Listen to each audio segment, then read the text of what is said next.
যারা সত্যিকার অর্থে মুক্তিযুদ্ধের চেতনাকে বিশ্বাস করে, এবং আপনি কখনো অস্বীকার করতে পারবেন না যে 1971 সালে এই দেশে গণহত্যা হয়েছে।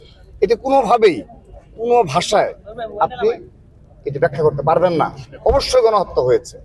সেহেতু এই গণহত্যার সাথে যারা সম্পৃক্ত এবং যারা এখনো এটা বিশ্বাস করে, বিলিভ করে যে না 1971 সালে এরকম কোনো ঘটনা ঘটেনি, এবং সে সময়ের যারা রাজাকার, চিহ্নিত রাজাকার, এবং যারা সরাসরি আমাদের মা বোনদের সম্ভ্রমহানি এবং হত্যাকাণ্ডের সাথে সরাসরি জড়িত ছিল, তাদেরকে ধারণ করে যারা রাজনীতি করে, স্বাভাবিকভাবেই নৈতিক দায়িত্ব ছাত্র সমাজের যে তার বিরুদ্ধে অবস্থান নেয়। শুরু থেকে শেষ পর্যন্ত আমাদের মাননীয় ভিসি স্যার সহ, ডক্টর স্যার সহ, অপর প্রভূষ স্যার সবাই উপস্থিত ছিল।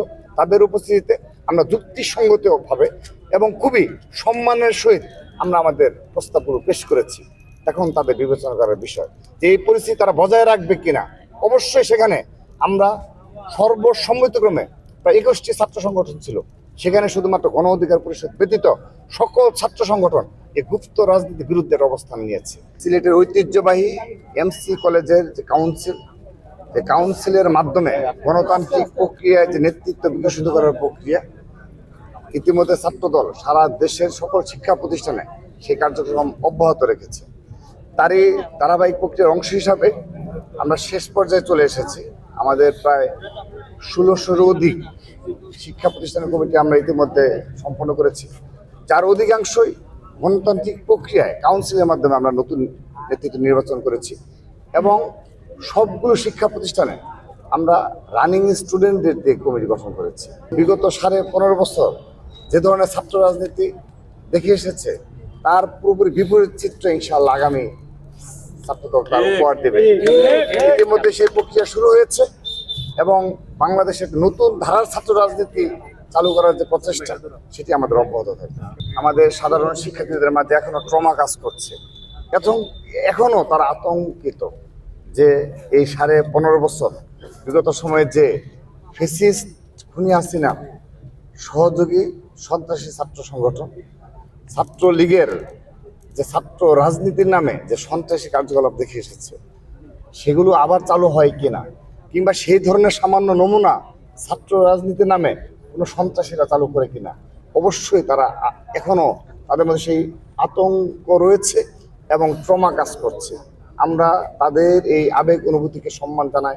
ছাত্রদল তাদের এই আবেগ এবং অনুভূতি এবং ছাত্র রাজনীতির প্রতি যে একটা বিরূপ মনোভাব ছিল, তা পরিবর্তনে আমরা কাজ করে যাচ্ছি। আমরা লক্ষ্য করে দেখবেন যে বিগত 1 বছর আমাদের দ্বারা ছাত্র দলের নেতাকর্মীদের দ্বারা কোনো অনাকাঙ্ক্ষিত ঘটনা ঘটেনি। 5 আগস্ট 2024 সালের শুরুতে কিন্তু কিছু অনাকাঙ্ক্ষিত ঘটনা দৃষ্টিগোচর হয়েছে। আমরা তাৎক্ষণিকভাবে কঠোর হস্তে তা দমন করেছি।